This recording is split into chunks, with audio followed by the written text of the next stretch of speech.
Welcome to the BumbleKast. I'm your host, Ian Flynn, the Bumble King, and joining me as always is my Bumble co-host, Kyle, JCRB Krause. Hello, hello, hello. Wow, we are cruising through December. We are having I hope you're having a great Bumble December ween, or whatever we're calling it. Bumble Christmas with a K. There we go. Yes. Yes, indeed. A bit of news and a bit of a heads up as we roll into 2024. The prices are going to go up ever so slightly for BumbleKast content. The lowest possible tier now will be starting at $2. BumbleKast Minis are now bumping up to $35, and our guest spots will be going up to $120. These will take effect January 1st, 2024. So if you've already locked them in for December, don't worry, you're already good. All right, ready to get into some questions? Yes, without further ado, let's get to the questions from our patrons over at patreon.com/BumbleKast, Ko-fi.com/BumbleKast, and our YouTube members. Let's start off with this one from Allison S. Ian, are you familiar with patu birds? They look strange, but basically I think they're just neat meme about them. They are. They look like Muppets. Yeah. Like, I don't know if they're the poster child to argue for or against intelligent design, because they're stupid looking things, but they're hilarious. Like, how did nature come about something that's so perfectly goofy? There's a lot of goofy things in nature, to be fair. Things I mean, we are living weird examples of that, aren't we? Yeah, it's true. It's true. But yes. Also known as ghost birds. Look them up if you don't already know. They're neat and goofy. They are very goofy, especially if you look at them head on. They're just, wow. Super goofy. All right, here's one from All Peachy, Jolly All Peachy. It's that special and warm time of year. It's that time of year where you both go on your yearly holiday adventure to kick Santa's butt. He knows what he did. Anyways, if you could assemble a team to help you defeat Santa, who would they be? You don't challenge Santa Claus. Are you kidding me? I mean, I think number one, he knows when you're sleeping and he knows when you're awake, so there's no way you can sneak up on him. Yeah, I think even Eggman would know better than to challenge him. Well, Eggman, he likes to meddle in things he shouldn't, but true. This dude is able to move around the planet within a single day while doing pinpoint accurate deliveries of all sorts of goods. No. You do not mess with a Time Lord like Santa Claus, okay? Wouldn't stop Starlight from trying. Well, yeah, but he's an idiot. He's a villain. I am not a full-blown idiot, at least. But, I'm smart enough to know you don't tangle with the Kringle, okay? He will deck you in the halls. Ow. He will pummel you into the ground. You do not make that bowl full of jelly jiggle, all right? Because all he's going to do is laugh and stuff your stocking, all right? No. It doesn't matter what team you have, all right? You're going to end up Feliz Navi dead. I can't top that. I can't. And all of those were stolen from Team 4-Star. So thank you guys for being smarter than me. I can't top that though. I can't. Yeah, I guess I know better than to mess with Christmas. The war on Christmas is over and Santa won. Starline's isekai adventure continues. No Christmas for him. Here's one from Alolan Figment. Sega asks you to reintroduce Terios as a brand new character. You don't have to relate him to Shadow or anything from SA2 at all. You just have to keep the design and make it into an all-new addition to Sonic's world that plays a big role in a new game. How do you do it? There were a number of early concepts. Are we talking the one that had like the scar over the one eye and basically just like looked like a darker palette version of Sonic? Maybe. Isn't he because there's been a fan character? Well, no, Terios was like an early developmental name for Shadow. Oh, okay. Like Venice was an early developmental name for Silver. Okay, weird, but all right. Oh yeah, Nail Sabat for Rouge. So I don't know which design in particular. There is one that seems to get circulated the most, where he looks Oh man, he looks like a bad fan character. You think Shadow's edgy? This guy defines Al the Edge. It's spectacular. So, I don't know. If we're going to bring Terius back into the mix, someone that gritty and very much dark hedgehog energy, maybe go for broke and just really lean into the DBZ parallels and just make him perfect Cell. You know, he's Dr. Sarline's final apex project, the culmination of all genetics and cybernetics and crimes against nature into one swaggering, egotistical monster of a hedgehog who just wants to fulfill his function because he has nothing else, but he enjoys his work. Good for him. And then, you know, he explodes into confetti at the end and we don't have to think about him anymore. Convenient. Solve that problem. Here's a question from Andrew D. Does Sage turning from red to blue have any connection to Supersonic's eyes turning from red to blue when he becomes Starfall Supersonic, or whatever that form is officially called? What is the meaning of her turning blue anyway? Eggman seemed annoyed when he saw it happen. I'm not 100% sure myself because that wasn't in the script. She learns how to be a real girl. I mean, I think it is supposed to imply her awakening to her full personality, but I can't say that with 100% certainty. I think it's because she just wanted to be cool. She wanted to have both colors. She wanted to be both. She wanted to be black and red and white and blue. Not going to stop you. Holographic being. She can go through the whole LED spectrum if she wants to. Yeah. She can do what she wants. I ain't going to stop her. Are you? Let her live a little. I sure wouldn't. I sure wouldn't want to stop Eggman's daughter. Taste the rainbow. Smite with the rainbow. I don't need that. I don't need to get Eggman on me. No. There's one from Batman69 lol. What if Tails followed Rouge the Bat instead of Sonic? That's kind of a fun idea.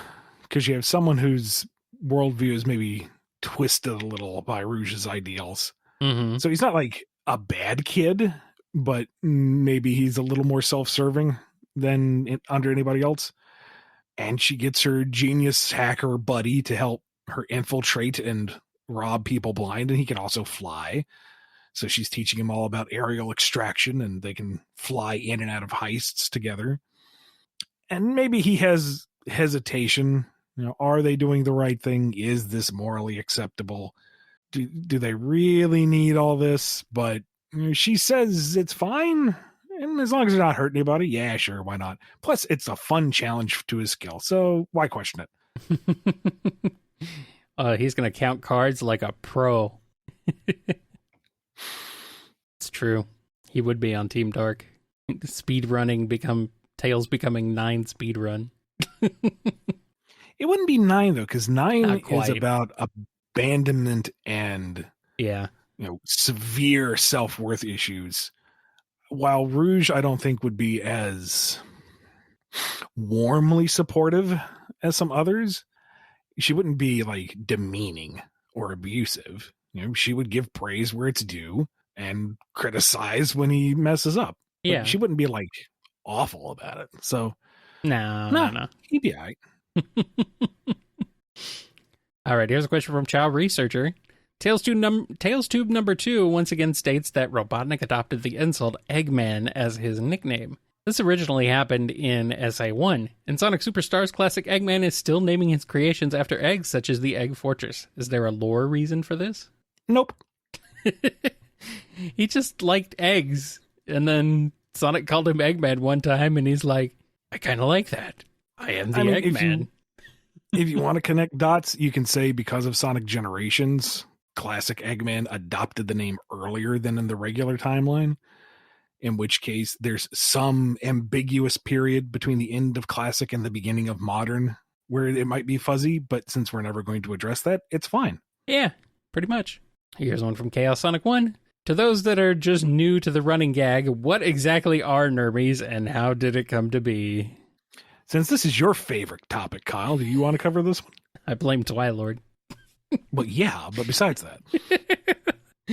So in Shadow the Hedgehog, the game, there is a background element on the main menu, one of the menu screens, I think, that has random text in the background, and Nermies is one of the words that's given. It's like you want to attack the Nermies or something. It's like it's very clearly a typo because there's a whole bunch of other typos in it. It's either like a typo of either enemies or armies or something like that. But Twilord has decided that that Nermies, it means the animal people. So now we're stuck with it. But I mean, literally, it's funny because if you look up the term Nermies, if you just look up the word Nermies, it's like okay, well, it's no longer the first result, but it used to be the first result on Reddit is a post from Twilord on Reddit. So it's like, okay, well, we know who this guy, we know what they're pulling. So yeah, that's what I do. That's what I blame. So that's what it's from. It's a weird background element from Shadow. Here's one from Cherry Hearts U. Rough and Tumble accidentally use a multiverse MacGuffin and are sent to the world of Pokemon. There, they see the Team Rocket trio trying to, as usual, capture Pikachu. They decide they want a piece of the pie, or mouse. Why? Because someone else wants it. To make an even 3-on-3, they catch a Stunky, a butt-faced poison/dark skunk Pokemon. They name him Gruff. No, Grumble. Whatever. How does it go? How well do they battle? Does Gruffumble the Stunky end up liking his new weirdly skunk-like trainers? Who gets Ash's Pikachu? The fact that they are able to catch anything is nothing short of miraculous. I'm imagining it's more like they rob a Team Rocket stockpile and they just happen to get a Stunky. Convenient. And, figuring out how to command this thing to attack as they want to is also a bit of a trick because they each want to do the commanding. They both think they have the best idea on how to command this little thing. They don't, either of them at all. So the fact that they have something and they're confronting Ash is more of a happy accident than any actual skill on their part. And they have no idea what they're doing as trainers. They do not respect Gruffumbles, or whatever we're calling him. They don't know what his moves are. They don't know what typing they're up against. They have no idea what typing is. So they go into the one battle. Ash is really confused why two larger Pokemon are commanding a smaller one. Pikachu does his thing. The Thunderbolt activates the MacGuffin and sends the Skunk Brothers back home. And the Stunky is left there really, really confused. So who gets the Pikachu? Ash gets the Pikachu. He always gets the Pikachu. Rude. And you know what? Maybe he gets a Stunky as well. Like maybe the Stunky's like, well, where else am I going to go? Wait, didn't he have a skunk tank by the end of one of the seasons? I don't know. I stopped watching around the Orange Islands. I never watched it. I'm being told nope. Nah, could have sworn he had one. Yeah. Oh well. Nope. All right, here's one from Curly Quills. I remember you saying a good thing the Sonic movies did was make the Master Emerald transportable. How would you feel if Sega made this canon going forward? I was just thinking Knuckles can finally leave. He just has to wear a backpack everywhere. Yeah. I mean, if there's a good story reason why he didn't do it before, maybe he's come to understand its properties better and he can manipulate its crystalline matrix to make it fit inside a duffel bag. Sure. It still has the added baggage of, what happens to the island, as long as that's resolved. And, he's now carrying one of the most important MacGuffins in the franchise with him everywhere. That paints a target on his back.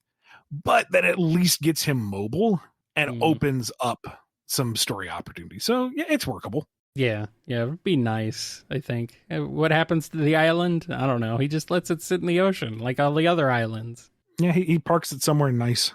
Put it back in Mystic Ruin, maybe. Yes. Back at its spot in Station Square. Perfect. What? I put it back where it came from.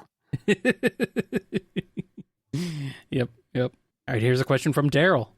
When was the last time you wrote something purely for your own amusement, not intending for it to be published or otherwise publicly read? Never. Really? Never. Never? Not even before you started sonicking? Well, sure, that was like fanficky stuff, but even then, that's the intention of publishing, to be shown to friends or to put online. Put it out there, yeah. everything I work on at some point, even if it's just this is an idea that I'm not going to touch forever, but I want to put it down on paper and just get it out there, get it done, does come with some thought of, who would be the artist, what would be the format, how would I go about financing and marketing and putting it out there, and how would the production schedule go? And I can't break it. Like, I'm a storyteller, and you can't tell stories to yourself. That's boring. You already know how the story's going to end as you tell it. You're a terrible audience to yourself. I want to put that out there. I want people to see. I want them to enjoy. So everything I do comes with, to some degree or another, a thought of how is this going to see the light of day? And a lot of it probably isn't ever going to, which makes me a trifle sad. But it's very sad. Then I'm like, hey, maybe I can upload it to my own personal Patreon and actually have content on there. And then I'm like, well, it's not finished yet. It's not ready for public consumption. But it's never going to be ready for public consumption. You're just doing this for yourself. So just put it up there. Let people see the process.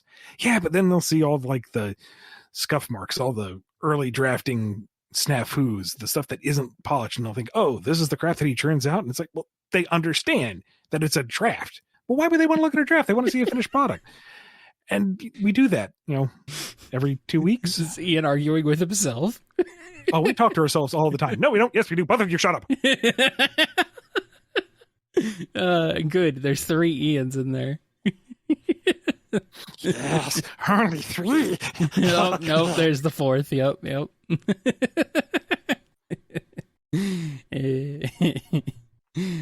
All right, here's one from DDR Master M. Now it's Charmy's turn to be home alone, dealing with the wet bandits. But this time you get to decide where. What wacky hijinks occur, and how guilty does Vector feel about forgetting him?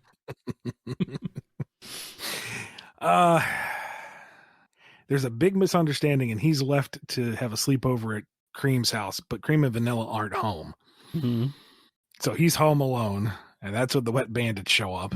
And Charmy mistakes them for babysitters. And he thinks they're loads of fun. Oh boy. So every trap, every plastic dart gun to the forehead, every sting, every game of high-speed tag, all the befuddlement is innocent play on his part. It's just this kid can take out badniks on his own. He don't know his own strength. And police show up, wet bandits go away, Cream and Vanilla is contacted by the authorities for what has happened to her house. She comes back and is very understanding and forgiving of Charmy. Of Charmy, yes. Vector might need to, compensate for the paint and the drywall and the lack of the front door, and you can't replace some of the heirloom fine china, so Vector, you're going to be in the crocodile house for a while. Vanilla, can you ever forgive me? After a while, Crocodile. Oof. Oh, you made a joke, so that means we're good, right? Right? Oh, Vanilla? No. Oh, Honey bunches? Hello? Oh, no. It's cold out here. Oh, no. Oh, no. All right, here's one from Dice. Boom Time, Shadow, and Sonic fight and cause Santa to crash and be out of commission for Christmas. What insanity ensues, and why does Eggman, have a sled and reindeer badnik ready for such a specific situation? Well, see, Eggman was going to jump Santa and take over the whole Santa gig, but no, Sonic and Shadow just had to beat him to it. Had to ruin all his fun. Ruined Christmas. Humbug. Sonic is all about fixing this. He's bad, totally doesn't want to ruin Christmas, and he knows you don't mess with Santa. Mm-hmm. So he's going to start running, on foot, delivering the presents. He's fast. Surely he's fast enough to match Santa Claus. And Shadow is just disgusted because no, of course Sonic would be arrogant enough to think that he could match Santa's velocity. Ridiculous. And Shadow knows you don't mess with Santa, so he goes to the egg base and he steals the mecha reindeer and sleigh to facilitate the delivery of presents. Wow. Shadow doesn't prefer Krampus? He no Shadow's you don't mess with Santa, and you certainly don't mess with the guy Santa hires to fix things. I guess so. All right. On that one, let's take a quick break and then come back with some more on the BumbleKast.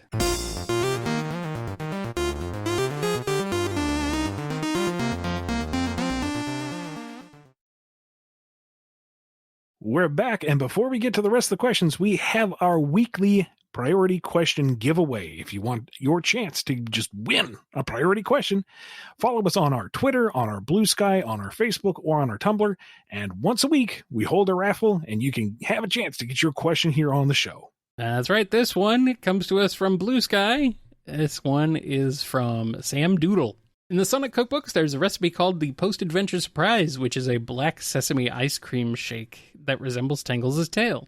Has she ever confused the two? Does she have a scar where she chomped on her tail, mistaking it for the treat? No, of course not. And it's entirely because every time she's come close, the tail just kind of palms her face, stops her, and then just kind of does a finger wag, and she's like, ha ha, my bad. I thought the tail wasn't sentient. It wasn't initially, but, Things change. The tail has become self-aware. That and it's funnier for this joke. I mean, yes, it is. It is. Yes. Here's a question from E200 Paragon. You mentioned before how the Ifrit is technically allowed to come back for IDW, but is so irrelevant to the canon that it might as well not exist. But to humor the concept for a few minutes, my question is this. If given the chance to bring back the Ifrit, how would you write such a story? Just to recap, the Ifrit is an extra-dimensional and presumably immortal flying monster that feeds on chaos energy to destroy dimensions and is powerful enough to mind control Sonic, or Tails, Knuckles, or Rouge, Shadow or Metal Sonic, and SBO or Silver, depending on who you play as. I'd play into the mind control angle. Keep the Ifrit itself this somewhat unknowable, unapproachable, eldritch horror. You don't talk to it. You don't reason with it. It doesn't tell you what its motivation is. It just is. Mm-hmm. And you figure out what it wants through the actions of those that are enslaved by its mind control. And then you've got, a fun excuse for hero versus hero stuff because people are mind controlled and they're gathering up chow to feed to the giant vicious fire monster. You have individuals who are strong-willed enough, or they've been out of range long enough that they regain their senses.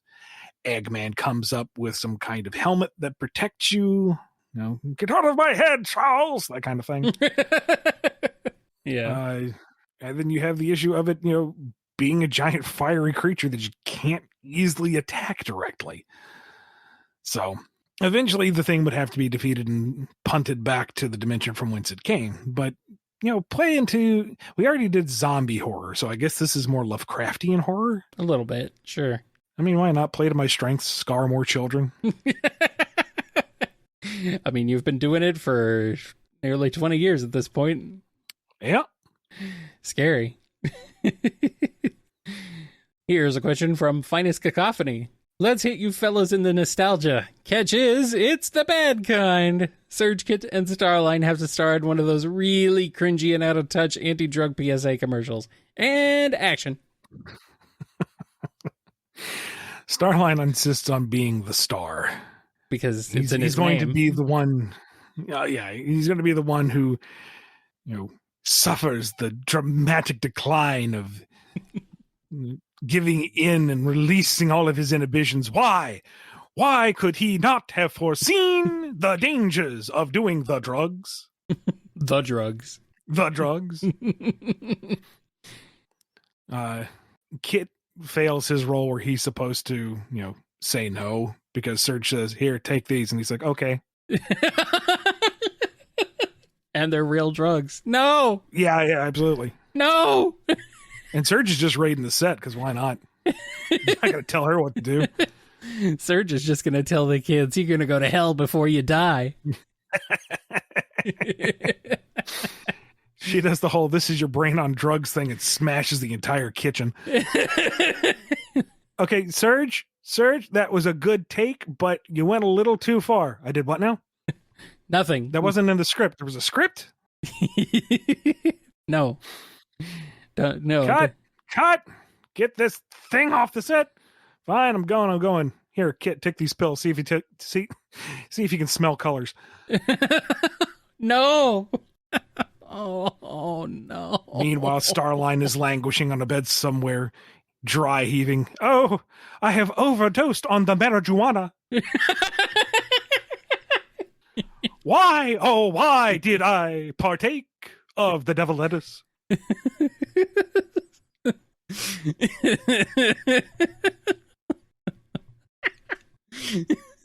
Starline becomes Shatner. Because of all of this amazing acting talent. Acting. Oh man. This is terrible.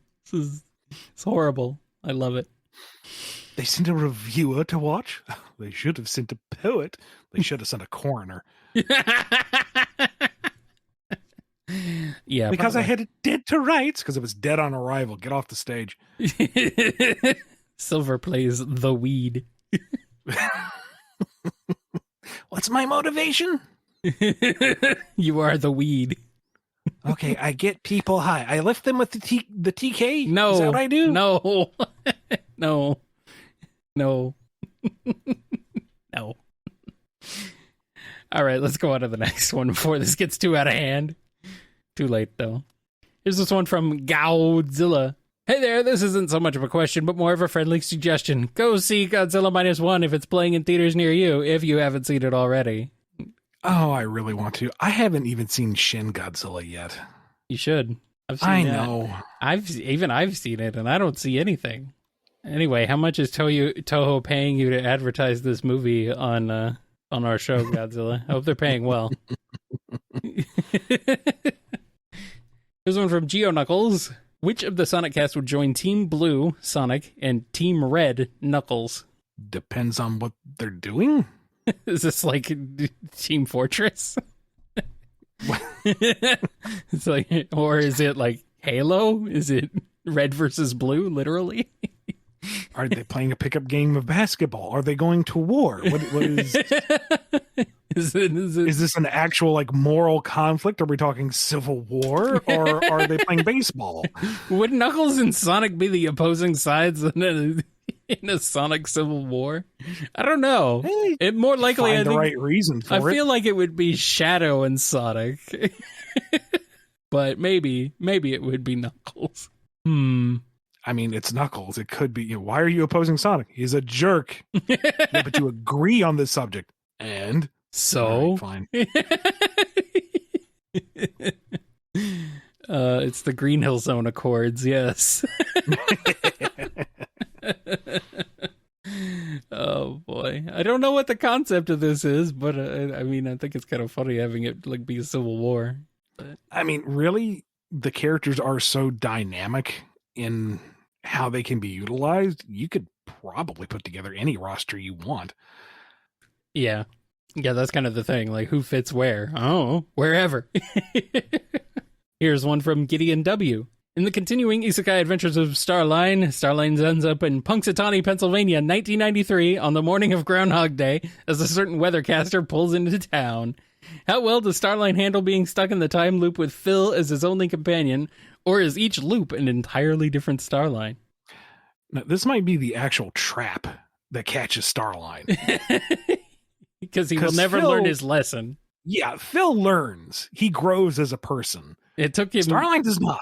It took him 1,000 million iterations to do it, but Phil does eventually learn. Yes. So are they like stuck together, or?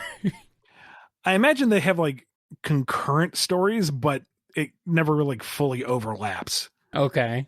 Because everybody resets. So he doesn't particularly pick out Phil from the crowd. I mean, why would he look at some lowly weatherman? Yeah, until he notices him doing weird stuff. Yeah, there would be that. And that kind of makes him think, wait, are there others? Others who can get him out of this? And he spends entirely too much time seeking out other variables and can't find any. So that, loses him a year or 7. That, and he's a scientist. This one way of breaking the cycle didn't work. He needs to test it to make sure it always doesn't work. Yeah. No, he's stuck. He's never getting out of there. Also, if you were confused by what this is referring to, you guys really need to watch the movie Groundhog Day. Oh, it's a classic. It is amazing. It's a wonderful movie. Here's a question from Happy Times. An animal character wins the election for president of the United Federation for the first time ever. Tangle. This is especially surprising to Tangle herself since she didn't even know there was an election going on, much less that she was on the ballot. How does her presidency go with Vice President Whisper and Secretary of State Jewel, and will she win a second term? I'll see. The whole thing is she won because Eggman tried to mess with the ballot machines and didn't carry the one somewhere, and thus Tangle got the votes. That's how she's in power. So Gunn is making a cover-up because if it was exposed, not only would Tangle lose the presidency, but it would enable Eggman to have a second chance. So they just kind of let her have it. You got Whisper and Jewel as her VP and part of her cabinet because they're going to look after her because, oh, God, you just gave Tangle access to the nuke codes. And, you know, it takes her some time. She's not really politically minded or all that tactical, but she is a people person. And dang it, she wins public support within like the first quarter. Everyone's glad. And you know what? Her reforms are odd, but they'll get behind them. Finally, she's speaking our language. What about Lanolin? Lanolin would be there and be like, but she would be like, I think she would be freaking out. She's the rest of the cabinet. She won't trust anybody else to do the job. She's just going to do all of them. I was like, good. Keeps her busy. She likes being busy. No, not like that. Not like that, please. No. Oh. Vice President Whisper, do you need Secret Service agents? Why do they need protection? Yes.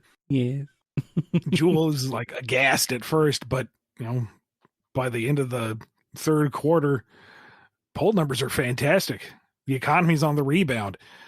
The military-industrial complex of Gunn isn't particularly happy, but why is that a bad thing? So she starts campaigning hard. Tangle, you got to do this again. You got to get another 4 more years in there, or however long the president served. Do it, Tangle. Tangle's like, but I don't like suits. They're constricting. Tangle, do this for the people. Okay. Okay. Can we get a chow garden on like the White House lawn? Yes. Okay, then. Whatever you want. All right, let's move on to the next one here. This one's from Hetok. Due to a clerical error, Shadow the Hedgehog becomes the Secret Santa to everyone on Amy's Secret Santa's list. Knowing only cowards back down from a challenge, he never corrects the error and sets out to find the ultimate presents. How does this go for him? Oh, he enlists Scrooge from the beginning. Like, he has no idea what people like. He has no idea what people want. He doesn't know how grocery stores work or department stores or anything. Or houses, because he lives in a cave. Like, social interaction, this is completely outside of his wheelhouse, but he's not going to back down from a challenge. So Rouge, do the intel gathering, tell him what to get and who to give it to. Give me Rouge. She's like, how are you going to pay for all this? Pay? Correct answer. Oh no. So not only does he succeed in completing the Secret Santa, he does it way under budget. Well, how does Shadow, if Shadow doesn't know how grocery stores work, how does he get his coffee beans? Again, who's going to stop him? Does he just go to the maybe he just goes to the coffee farm? Yeah, he just walks in there, okay. Pours out a handful, leaves. Okay, he just, okay, so he knows that grocery stores are where you can go to get stuff. Yes. He just doesn't really... He goes to the food box place. He just the doesn't... box that has the food in it. He's just not paying for it. Got it. He's just robbing all of them. Got it. Nice. Oh well. Hearts 13 has a question. With the DCEU now in a post-Flashpoint continuity, now just being called the DCU, lazy name, I'm honestly hoping that there's a Music Meister movie made one day. Who do you think would play the titular character? Neil Patrick Harris, Weird Al Yankovic, or some other person? If not either of them, who do you think would be the other run-up actor to play the criminal mastermind of music? Neil Patrick Harris would be an inspired choice. Yeah. I still want him to do a more traditional Riddler, but I would be happy with him as Music Meister. You know what? He would be a great Riddler. I never even thought of that, but God, he would be so good. Wow. He would be so incredibly affable, and he could make the sinister turn when you needed it. Oh, yeah. And he would rock that suit and bowler hat. He would be spectacular. Yes. Weird Al also, I mean, it's Weird Al. Come on. Weird Al could let him do his thing. He could pull it off. And third choice, Jack Black. Really? As a Music Meister? Yeah, that makes sense. Yeah, that's a great choice. Someone who is just unapologetically himself and a musician. That he is Music Meister. Come on. He practically is. Yes. He's not. Just put him in a zoot suit. There you go. He's just not evil, but he can be evil. Yeah. I like that choice. It's a good one. Like, he doesn't have to be evil. He's a fun Bat villain. That's true. Yeah. He's more naughty, mischievous. True. Yeah, Music Meister's just playing around. He's not too bad. And here's one from Hero Squad. In Looming Shadow, we see pics of Sally and Bunny in their Archie design. One is post, the other is pre. So are they like sticks in terms of canon? No, that was a mistake that has since been corrected. Interesting. All right, here's one from Icon PNG. If you were to make a tournament arc with the current cast of canon characters, which fights would you like to see? All of them. Tangle versus Whisper. Yeah. Curious how that would go. That's fun, but I also feel like that's a given. I know it's given, but I know it's a given. Pigeonholes them again. I know it's given. I want them to see other people and beat them up. Well, I mean, that's why it's a tournament arc. They happen to meet each other once in the tournament, and then you move on to the next one. I guess. If this were given to me, I honestly might just throw it to a random selector and see what it gave me and go from there. Mm-hmm. Because again, the characters are so dynamic in their potential.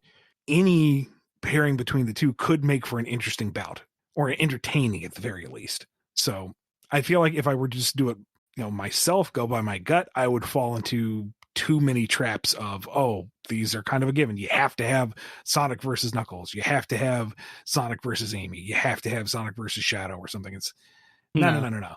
Like, throw it to the algorithm, let it spit out the craziest crap out there. And when it says Storm versus Charmy, okay, make that work. That could work. That would be fun. Yeah. That is a good one. Silver versus Vector. Oh, no. Poor Vector. It's definitely no use for him. Oh, man. I think there's a lot of fun to be had there for sure. But I do still want to see Tangle versus Whisper just to see how it would go. Oh, sure. Some of those little random battles. And the last question for this episode comes to us from Icy. Tangle gets turned into a reindeer and is discovered by Santa to be part of his flight team. Can she be the best flyer while also being the most hyper reindeer of all? Tangle, with your tail so long, won't you pull my sleigh along? You got it, Santa. She'd pull her weight, quite literally. She'd be part of the team. Yeah. She'd have a grand old time. Yeah. Rudolph would be probably a little tired of being asked if his nose shoots lasers, but she's not openly mocking him. That's kind of a nice change of pace. She'd think it's cool. Heck, she probably has like the trading cards of all of them and is like geeking out. Oh my gosh, it's Dasher and Dancer. Prancer, Vixen, Comet, Cupid, what up? Donner, Blitzen. Oh no, what's wrong with Blitzen? Oh, Blitzen knows what he did. Rude. Keep my eye on you.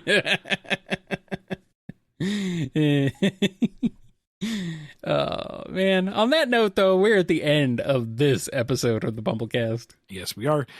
If you want your question featured on the show, head over to patreon.com/BumbleKast, Ko-fi.com/BumbleKast, or become a YouTube member. Be good to yourselves, be good to each other, and we will see you next time on the BumbleKast. Happy Christmas, everybody. You've been listening to the BumbleKast, a co-production of Bumble King Comics and the KNGI Network. Original theme music composed by Ken Coda Snyder. Remixed intro by T-Lopes. Find out more information, along with podcast feeder links, MP3 downloads, and more at bumbleking.com and kngi.org.